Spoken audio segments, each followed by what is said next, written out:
창세기 강의 6번째 땅의 창조에 대해서 함께 말씀을 보기를 원합니다. 이 창세기에 나오는 이 창조 이야기는 예전에 세상이 어떻게 만들어졌는지를 우리에게 가르쳐 주시기 위한 목적보다는요, 지금 이제 하나님이 우리에게 어떻게 재창조를 이루셔서 우리를 어떻게 하나님 백성답게 만드실 것인지에 대한 바로 구원의 이야기를 이 안에 담아놓은 것이라고 말씀을 드렸습니다. 그런데 첫날부터 셋째 날까지의 창조는 특별히 이렇게 틀을 창조하는 과정입니다.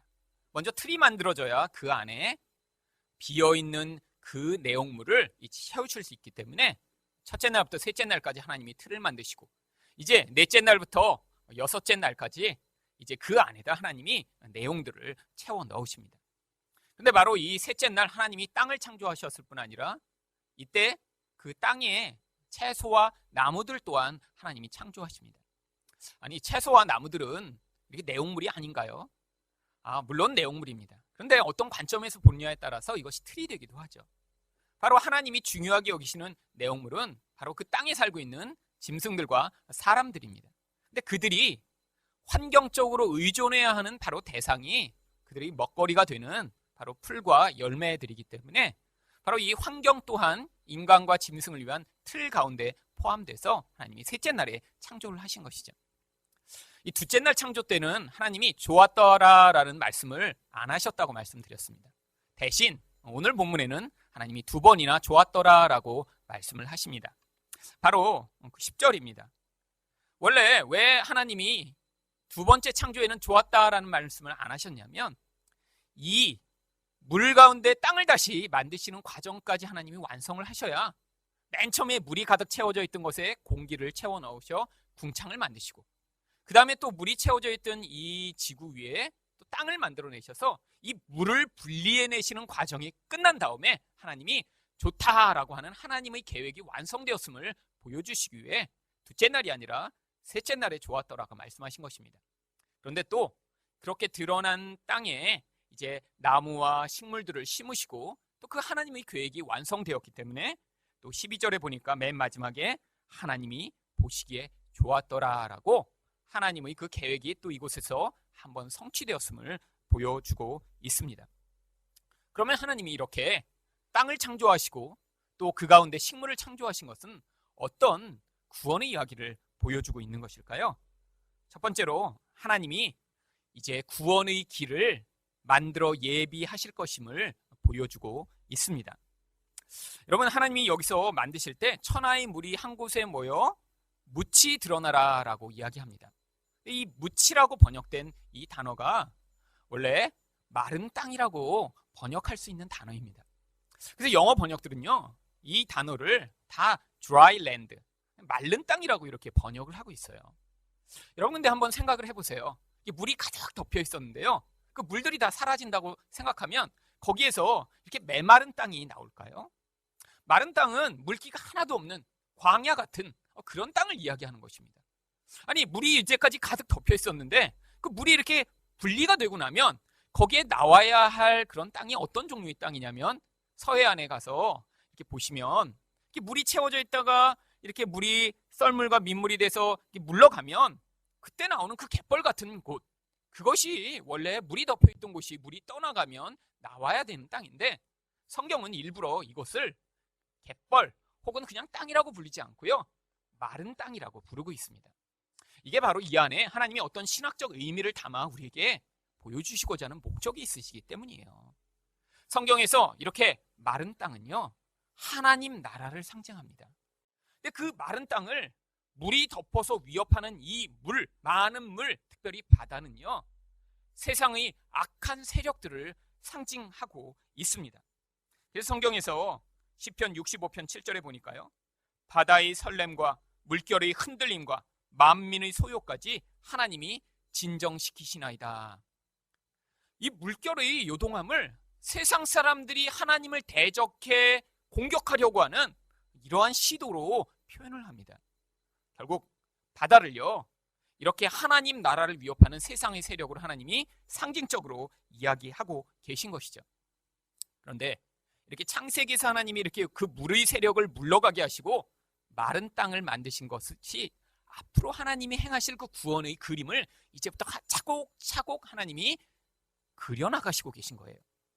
이 다음에도 하나님이 이렇게 물을 물러나게 하시니까 마른 땅이 생기는 그런 일이 또 벌어집니다. 바로 출애굽기 14장 21절 말씀이에요. 모세가 바다 위로 손을 내밀매 여호와께서 큰 동풍이 밤새도록 바닷물을 물러가게 하시니 물이 갈라져 바다가 마른 땅이 된지라. 홍해에 이렇게 물이 가득 덮여 있었어요. 근데 하나님이요, 이스라엘 백성들이 이제 출애굽에서 그 홍해 바다 앞에 서 있는데 하나님이 바람을 불어 그 물들이 물러가게 하십니다. 그랬더니요, 거기에 갯벌이 생기는 게 아니라 마른 땅이 생겼다고 성경이 이야기하는 거예요. 이처럼 물은요, 하나님 백성을 위협하는 세상의 무시무시한 세력입니다. 뒤에서는 이집트 군대가 쫓아오고요, 앞에는 그렇게 하나님 백성들이 죽을 수밖에 없는 죽음의 바다가 놓여 있는데 하나님이 권능으로 개입하셨더니요, 그 죽음의 바다에 길이 열리면서 하나님 백성이 물이 하나도 묻지 않은 채로 걸어갈 수 있는 그런 마른 땅이 생긴다라고 이야기하는 것이죠. 이뿐이 아니라 또 이스라엘 백성들이 이제 광야를 40년을 떠돈 다음에 이제 하나님이 가나안 땅에 들어가라 명령하셔서 가나안 땅에 들어가려고 했는데 또 그들 앞에 물이 가로막고 있습니다. 이전과 같이 큰 물은 아니지만 요단강, 이 요단강도요, 이렇게 물이 많이 흐를 때는 쉽게 건너기 어려운 강이 되기도 합니다. 그런데 그 강을 이제 여호수아의 인도 아래 이스라엘 백성들이 지나는 과정이 여호수아 3장 17절에 이렇게 기록되어 있습니다. 여호와의 언약궤를 맨 제사장들은 요단 가운데 마른 땅에 굳게 섰고 그 모든 백성이 요단을 건너기를 마칠 때까지 모든 이스라엘은 그 마른 땅으로 건너갔더라. 이처럼요, 하나님이요, 가나안이 상징하는 하나님 나라에 이스라엘 백성들을 데리고 들어가시는데 이제까지 물이 그 앞에 흐르고 있던 그 물이 멈추더니요, 그 물이요, 마른 땅이 된다고 이야기하는 것이죠. 이처럼요, 세상의 세력은 하나님 백성을 위협하고요, 하나님 백성을 두렵게 하고 심지어는 하나님 백성의 생명을 빼앗을 것처럼 위협하고 있지만 하나님이요, 하나님 백성 가운데 이렇게 마른 땅을 만들어 내셔서 그들이 그 세력의 영향을 받지 않고 하나님 나라의 마른 땅을 밟고 구원의 자리에까지 이르게 될 것을 성경이 구약에서 이렇게 그림으로 우리에게 보여주고 있는 것입니다. 그런데 어떻게 이렇게 위협하는 바다가 마른 땅이 되는 것일까요? 바로 예수님을 통해서 그런 일이 벌어지는 것이죠. 예수님이 오셔서 그래서 어떻게 이렇게 요동하는 바다를 잠잠케 하시는지 제자들과의 그런 사건을 통해 우리에게 또 보여주십니다. 예수님이 제자들한테 바다로 먼저 니네가 가라라고 명령하세요.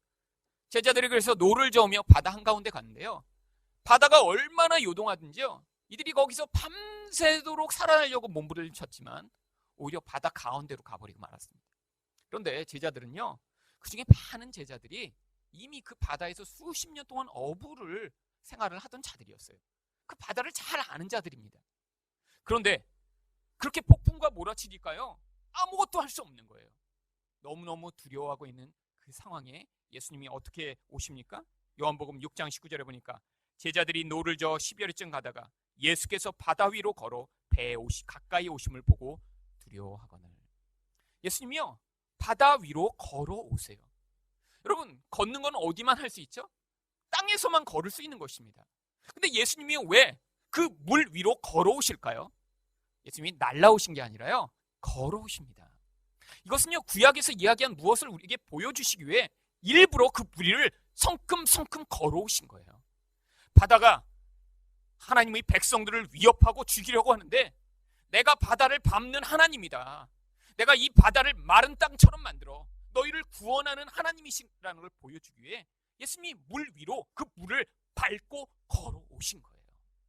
이렇게 물 위로 걸어오신 예수님이 오시니까 무슨 일이 벌어졌냐면 요한복음 6장 21절에 이에 기뻐서 배로 영접하니 배는 곧 그들이 가려던 땅에 이르렀더라. 예수님이 이렇게 마른 땅처럼 바다를 밟고 오셨더니요, 그 바다 가운데 있던 예수님의 제자들이 바로 어떻게 됐대요?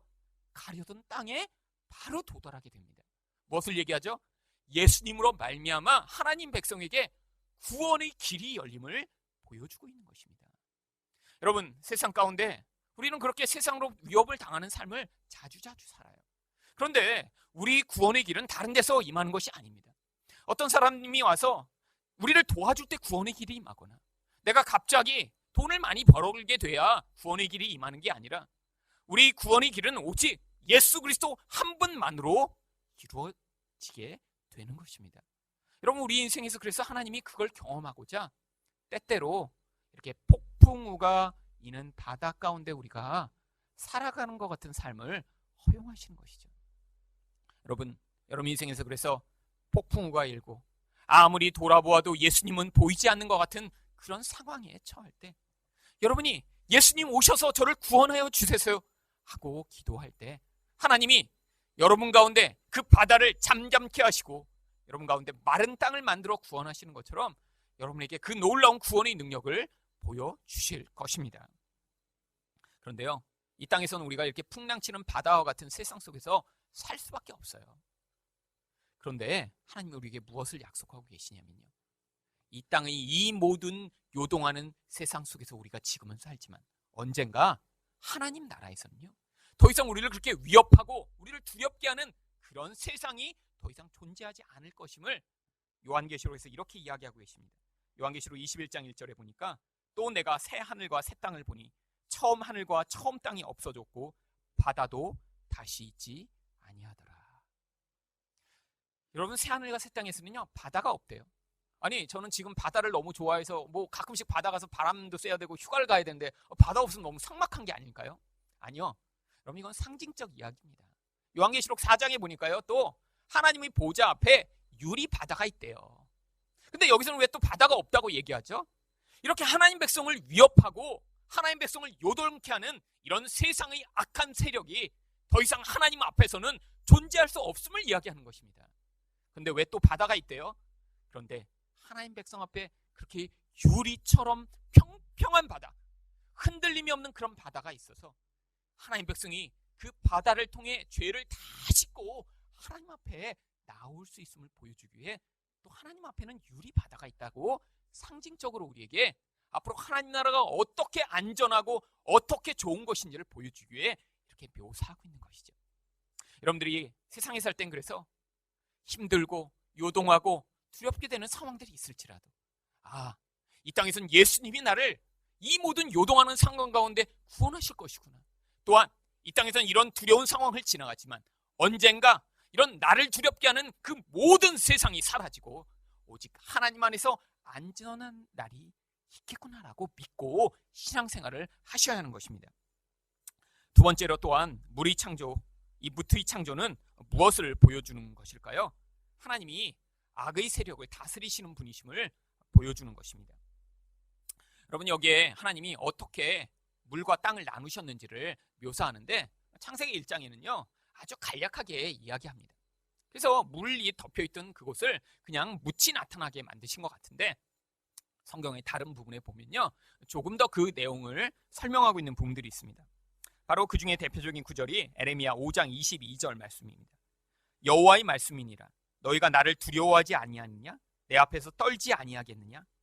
이제 하나님이 얼마나 위엄이 있고 능력이 있으신 분인지를 이야기하면서 너희가 그렇게 나를 두려워하지 않느냐라고 뭐를 예로 드시냐면, 내가 모래를 두어 바다의 한계를 삼되 그것으로 영원한 한계를 삼고 지나치지 못하게 하였으므로 파도가 거세게 이나 그것을 이기지 못하며 뛰노나 그것을 넘지 못하느니라.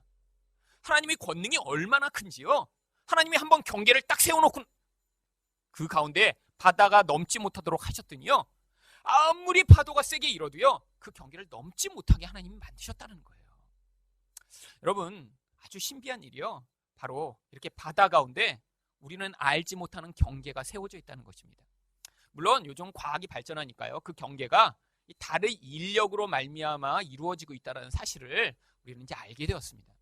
여러분, 민물과 썰물이 이렇게 왔다 갔다 하는 게요, 이 바닷물이 뭐 이렇게 많아지니까 이렇게 한번 올라왔다가 또 적어지니까 줄어들고 이런 게 아니라요, 하늘에 이렇게 달이요 이렇게 멀어졌다가 가까워지면서 그 달의 힘에 의해서 물이 끌려갔다 늘어났다 그러는 거예요. 하나님이 하늘에 그 달의 힘을 계속 유지하도록 만들어 놓으신 거예요. 달이 없어지면 어떻게 될까요? 바로 그 경계가 깨져버리는 것이죠. 그런데 또 우리가 살다 보면 이 바다가 너무 많은 것 같지 않으세요? 여러분 태평양 이렇게 비행기를 타고 한번 가보셨나요? 끝이 없이 바다입니다. 아니 이렇게 땅이 좁아서 이렇게 땅 한 평만 가져도 참 좋은 세상인데, 아니 하나님 기왕 이렇게 사람들을 이 땅에서 살게 하시는데 좀 땅을 한 절반쯤 만들어 놓으시면 훨씬 좋지 않을까요? 뭐 이렇게 태평양 같은데 이렇게 그냥 훨씬 더 큰 대륙을 만들어 놓으시면 좋지 않을까요? 그런데 전 세계의 바다가 약 71% 정도 됩니다. 그리고 땅은요 29%밖에 안 돼요. 근데 그 29% 가운데도요, 남극, 뭐 북극, 시베리아 이런 거 다 빼면요, 실제 사람이 거주할 수 있는 땅은요 10몇 %밖에 안 돼요. 아니 이 넓은 땅, 이 하나님이 좀 만들어 주시면 얼마나 좋을까요? 그래서 바다가 예를 들면 한 50% 정도 되면 좋을 것 같지 않으세요? 여러분, 근데 그런 일이 벌어지면 무슨 일이 벌어지냐면요, 바다가 줄어들면요, 이 바다에서 수증기가 하늘에 올라가서 하늘에서 그게 비가 돼서 내리기 때문에 지금 나무들이 자라고 푸를 수 있는 것입니다. 근데 바다가 줄어들면요, 수증기 양이 줄어들기 때문에 하늘에서 내리는 비가 현저하게 줄어들어서요, 전 세계에 있는 지금 이렇게 푸른 모든 땅이요 다 사막으로 변해버립니다. 아니 그럼 70%가 아니라 이 바다가 조금 더 많아지면 어떨까요? 여러분, 바다가 조금만 더 늘어나면요, 이 수증기 양이 너무 많아지기 때문에 이 땅의 모든 땅이요 다 늪지로 변해버립니다. 그러니까요, 이 70% 정도로 하나님이 유지해 놓으신 건요 기가 막힌 거예요. 조금 더 많거나 적지 않도록 하나님이 영원하도록 지금 지키고 계신 거예요. 여러분, 근데 이게요 인간의 탐욕으로 말미암아 지금 조금씩 변하고 있습니다. 어떻게 변하고 있죠? 환경 오염 때문에요, 지구가 점점 더워지면서 남극과 북극의 얼음이 녹아내리고 있어요. 물이 그래서 조금씩 늘어납니다. 여러분, 그게요 막 70%가 75%가 되고 이렇게 늘어나는 게 아니라 너무나 아주 미약하게 늘어나는데도요, 그것 때문에 지금 나라가 사라져버리는 나라들이 존재하고 있습니다. 몰디브, 여러분 앞으로 30년 후에 몰디브 없어질지 몰라요. 여기서 신혼여행을 계획하시는 분은요, 몰디브 그 전에 꼭 한번 가보세요. 여러분, 그때 이 물이 이렇게 없어지는데 섬나라들이 이렇게 사라지는 거예요. 여러분, 그뿐 아닙니다. 이렇게 물이 늘어나 해안가들이 물에 잠길 뿐 아니라 사막 지역은 더 사막화가 되고 있어요. 아주 작은 양이 달라지고 있는데, 여러분, 그런데 하나님이요 그 권능으로 세상을 지금 다스리고 계신 것이죠. 여러분, 근데 이게 단순히요 하나님이요 바다를 이렇게 바다에 머물게 하고 땅을 땅이 되게 만드시는 것이 아니라 악의 세력을 하나님이 다스리시는 분이심을 보여주는 것입니다. 여러분, 그래서요 이 모든 것 가운데 하나님이 이 바다를 어떻게 다스리시는지를 보여주기 위해 성경에서는요 이 바다 가운데 있는 괴물들을 이야기하며 이 괴물들도 하나님이 다 다스리신다, 이것들을 성경이 여러 곳에서 이야기합니다. 여러분, 사람들은요 옛날에 바다에 아주 무시무시한 괴물들이 살고 있다고 믿었어요. 그래서 성경의 저자들도요 바다에는 라합이라는 괴물이 산다, 바다에는 레비아탄이라는 괴물이 산다, 이렇게 사람들의 생각 가운데 있는 그 괴물의 이야기를 성경에도 써놓고 있습니다. 근데 성경도 그런 이야기를 하면서 뭘 얘기하는 거냐면, 이 세상의 세력을 통해 하나님 백성을 위협하고 요동케 하는 이런 마귀적인 세력들을 상징하여 하나님이 그들을 다스리시고 그들을 반드시 꺾고 하나님 백성이 상처받고 하나님 백성이 위협당하지 않도록 하나님 백성을 보호하실 것임을 성경이 약속하고 있습니다. 이사야 27장 1절에 보니까 그날에 여호와께서 그의 견고하고 크고 강한 칼로 날렘 뱀 리오야단, 곧 꼬불꼬불한 뱀 리오야단을 벌하시며 바다에 있는 용을 죽이시리라.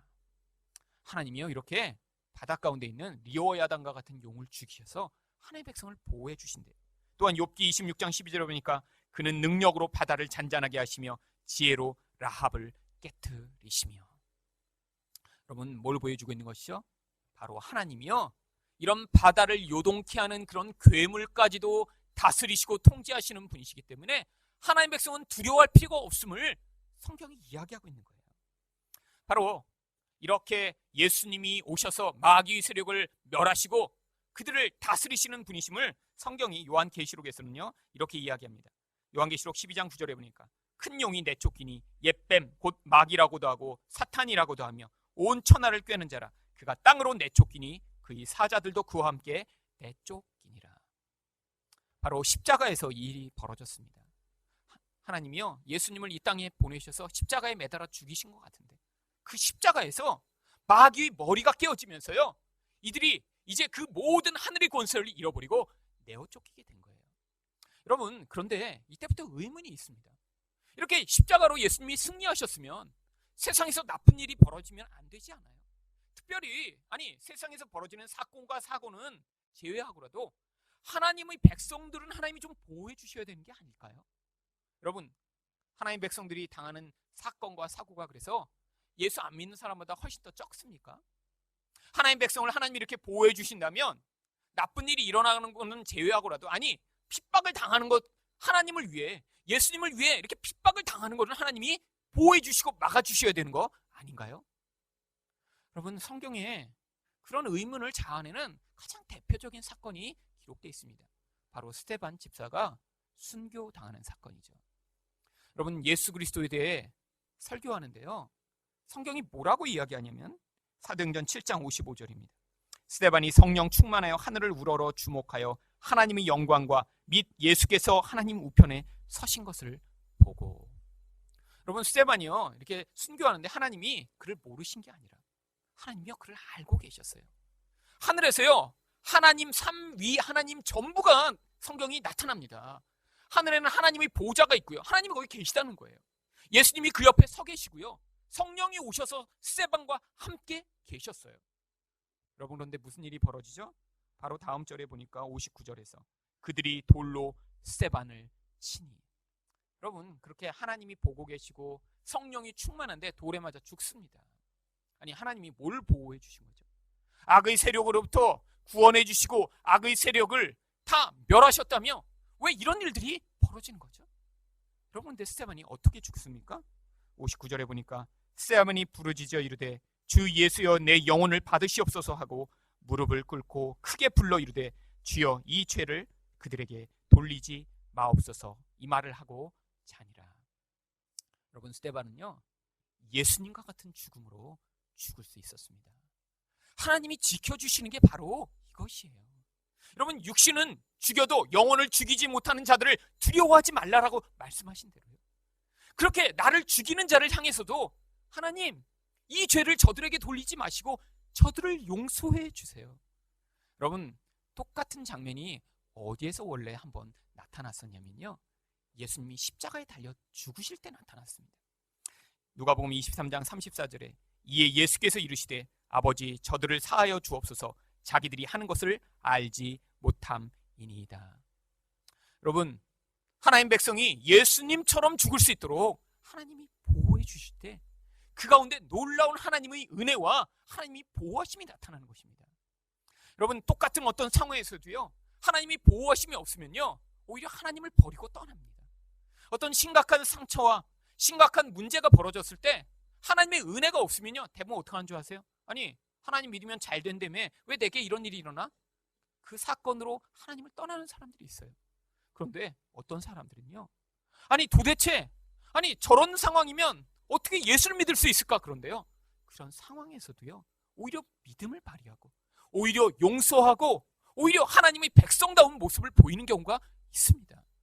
거기에서 하나님의 보호와 하나님의 능력이 나타나고 있는 거예요. 여러분도 일상을 사실 때요 이렇게 악의 세력, 마귀의 세력이 여러분의 일상과 삶에 개입하는 것 같은 그런 상황이 벌어질 때가 있어요. 그런데 거기서 똑같이 그들과 같은 반응을 하는 게 아니라 거기에서 하나님의 마음으로 반응할 수 있는 그런 상황에 있을 때 여러분 가운데 하나님의 은혜가 임하고 있는 것입니다. 여러분이 가장 가까운 사람이 여러분을 욕하고 여러분에게 화를 낼 때 여러분 어떻게 하는 게 일반적이죠? 똑같이 싸우는 게 일반적이죠. 왜요? 가까울수록요 서로 싸워서 내가 옳다라는 걸 증명받고 싶은 게 사람이에요. 그런데 그 상황에서 여러분이요 내가 잘못했습니다. 그리고 그를 불쌍히 여길 수 있는 마음이 있는 게요 여러분이 인격이 성숙해서가 아니라요 하나님의 보호와 은혜가 나타나서 그런 것입니다. 하나님이 그렇게 우리 안에 있는 악까지도 하나님이 보호하시며 그 악이 여러분의 관계와 여러분의 인생을 망치지 않도록 개입해 오고 계신 거예요. 여러분, 하나님이요 그렇게 하나님 백성을 보호하셔서 그 하나님 품에 이르는 그날이 되기 전까지 이 땅에서 하나님 백성답게 살 수 있도록 보호해 주고 계신 것입니다. 마지막으로 우리 이 무트의 창조는 또 무엇을 보여주고 있는 것일까요? 하나님이 하나님 백성의 모든 필요를 채워주시는 분이심을 보여주는 것입니다. 하나님이 여기 만드신 세 가지 종류의 내용이 나옵니다. 첫 번째는 풀을 만드셨다고 했는데요. 이 풀은 먹을 수 있는 채소나 먹지 못하는 모든 종류의 풀들을 다 이야기하는 것이죠. 또 씨 맺는 채소를 만드셨다고 했는데 이거는 곡식류를 이야기하는 것입니다. 또 마지막으로 열매를 생산하는 나무를 만드셨다고 했는데 이것은 과일 나무들을 이야기하는 것이죠. 지금과 같은 복잡한 분류는 아니지만 이제 모든 생물과 사람이 기반을 두고 살 수 있는 그런 먹거리를 하나님이 이제 만들어 놓은 것입니다. 그런데 왜 여기서 이렇게 하나님이 이런 세상의 먹을 것들을 만들어 놓으신 일을 성경이 이야기한 것이냐면요, 하나님이 하나님 백성을 풍성하게 생명으로 채워주시는 분이심을 보여주시고자 이렇게 하신 거예요. 바로 이 사건이 광야에 살던 이스라엘 백성에게 다시 반복됩니다. 이스라엘 백성들이 자기가 노력해서 그들이 광야에서 살아남은 게 아니에요. 출애굽기 16장 35절에 보니까 사람이 사는 땅에 이르기까지 이스라엘 자손이 40년 동안 만나를 먹었으니 곧 가나안 땅 접경에 이르기까지 그들이 만나를 먹었더라. 하나님이요, 그들에게 만나를 공급해 주십니다. 그런데요, 맨 처음에 예수를 믿을 때도 이런 일들이 벌어집니다. 여러분, 사실 한국 교회 가운데 왜 이렇게 많은 사람들이 예수를 믿게 됐죠?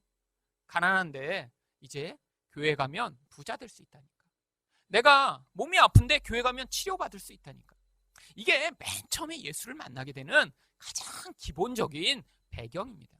나의 어떤 육적인 조건과 필요와 그런 부족함을 채우기 위해 교회에 오기 시작하죠. 여러분, 이걸 무시할 수가 없어요. 사람은요, 기본적으로 영혼 안에서 그 영혼이 성숙하기 전에는요, 눈에 보이는 것에 다 의존하고 살아가게 됩니다. 저도요, 예전에 하나님이 참 좋으신 분이다 이렇게 처음에 깨닫게 된 게요, 막 영적으로 하나님이 제게 은혜를 베푸신 것보다 사실 눈에 보이는 것을 제 삶에 공급해 주셔서 그게 너무너무 감사하기 시작했어요. 제가 이제 어려서 그때도 청년 때였죠. 교회를 이렇게 이제 다니고 있었는데 저희 집이 이제 망했습니다. 이제 20대 초반에. 근데 아주 심하게 망했어요. 이렇게 그냥 조금 망한 정도가 아니라 너무너무 심하게 망해서 이제 정말 하여튼 너무 심각한 상황이 됐습니다. 그러니까요, 그런 상황에서 이게 늘 돈은 써야 되고 필요하잖아요. 근데 너무 돈이 없는 거예요. 그런데 이제 그때 제가 하나님을 이제 그 은혜를 받으면서 우리 하나님에 대한 이제 마음에 이렇게 이제 사모함이 생겼어요. 그런데 이렇게 하나님이 내 기도에 응답을 하신다는데 하나님이 이렇게 다행히 이렇게 내가 이렇게 필요한 것에도 응답을 하실까? 그리고 뭐가 이렇게 필요하면 당장 이렇게 돈을 가지고 살 수 있는 게 아니니까 이제 그걸 목록을 적어놓고 기도를 하기 시작했어요. 물론 기도가 응답 안 되는 것들도 있었습니다. 그런데 어떤 때는요, 아주 신기하게 기도가 응답되는 경우들이 있는 거예요. 이렇게 집에 오다가 슈퍼마켓을 지나가는데 오렌지 주스병이 있는 거예요. 근데 이렇게 너무 갑자기 오렌지 주스가 막 먹고 싶어요. 지금 같으면 돈 주고 사겠죠. 몇천 원인데 못 사겠어요. 근데 그때는요, 오렌지 주스병을 이렇게 보면서 먹고 싶다.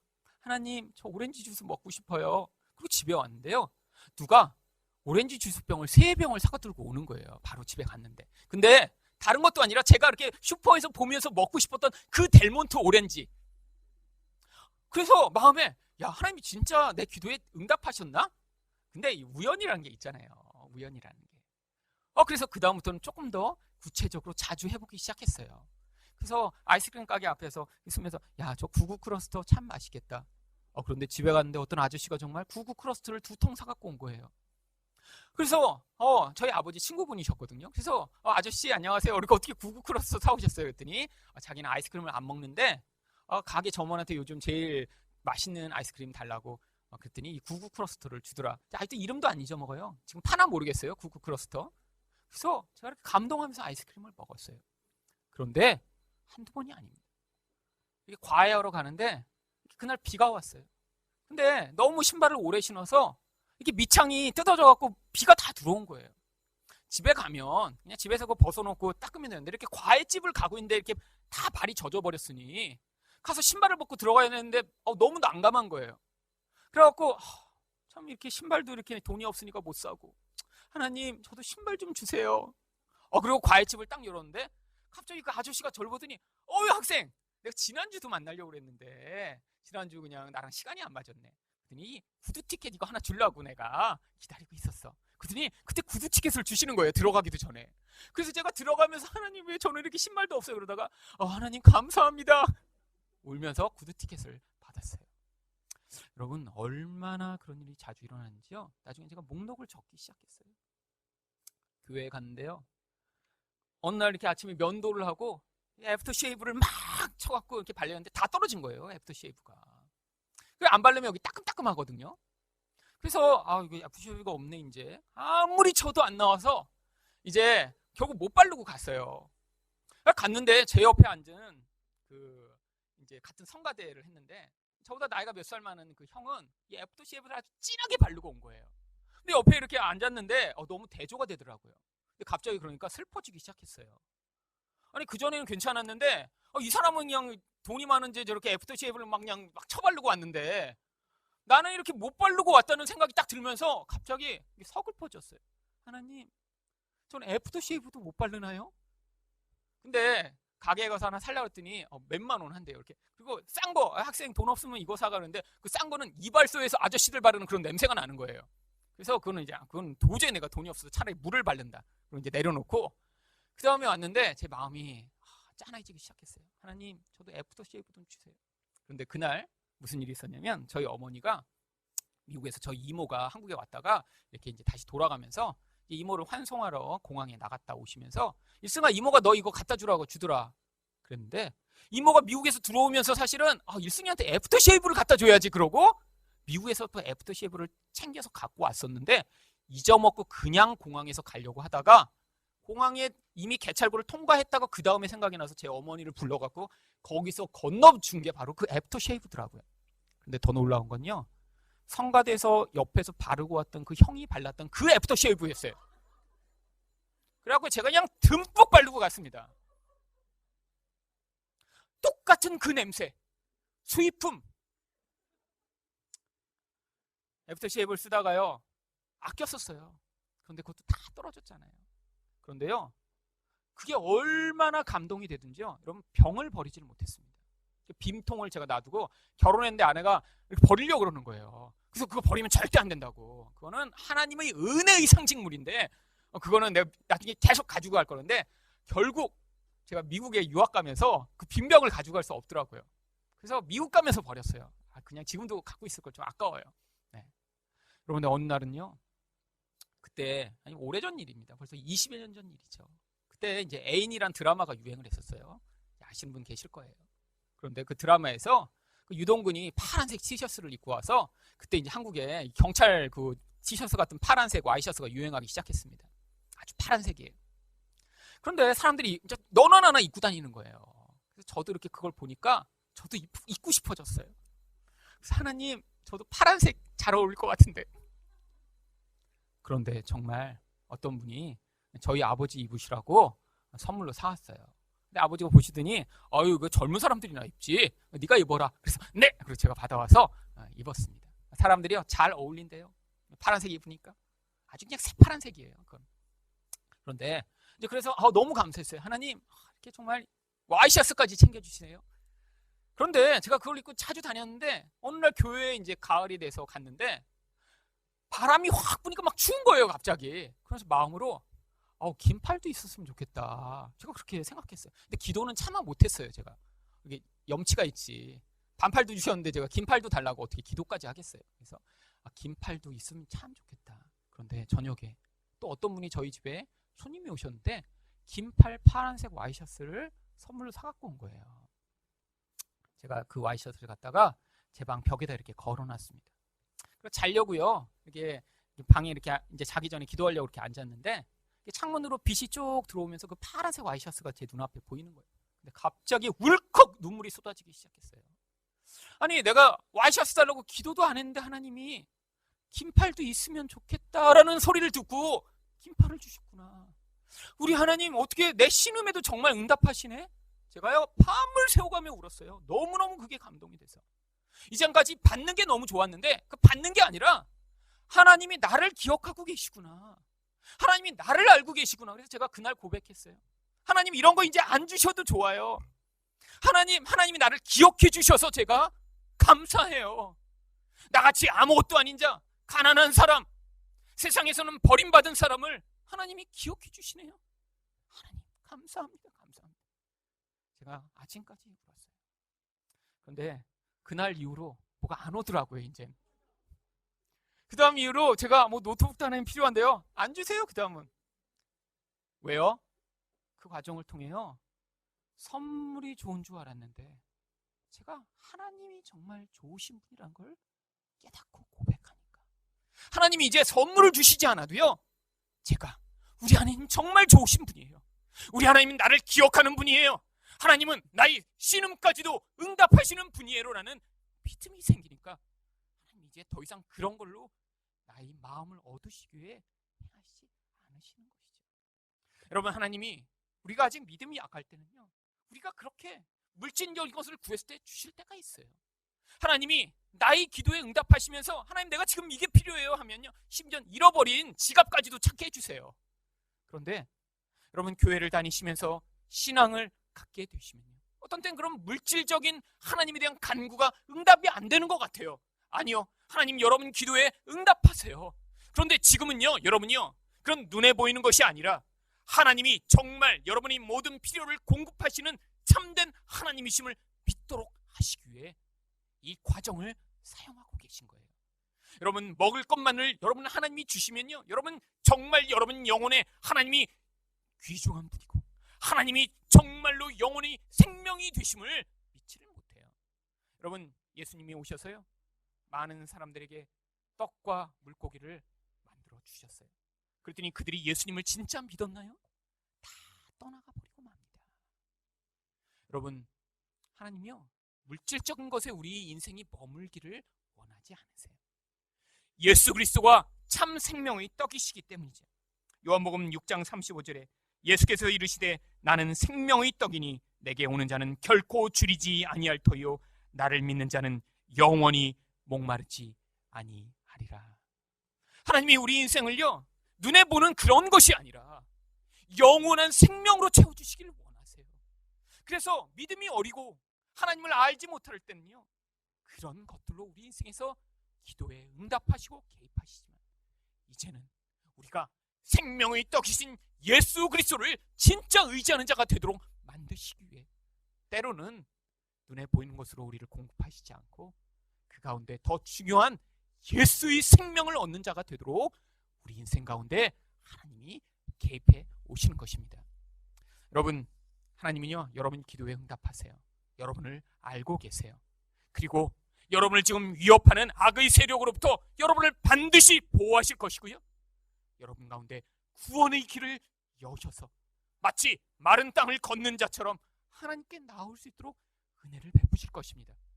바로 땅을 창조하신 이 하나님의 권능을 믿으시며 바로 흔들리지 않는 그런 한 주를 사시기를 예수 그리스도 이름으로 축원드립니다.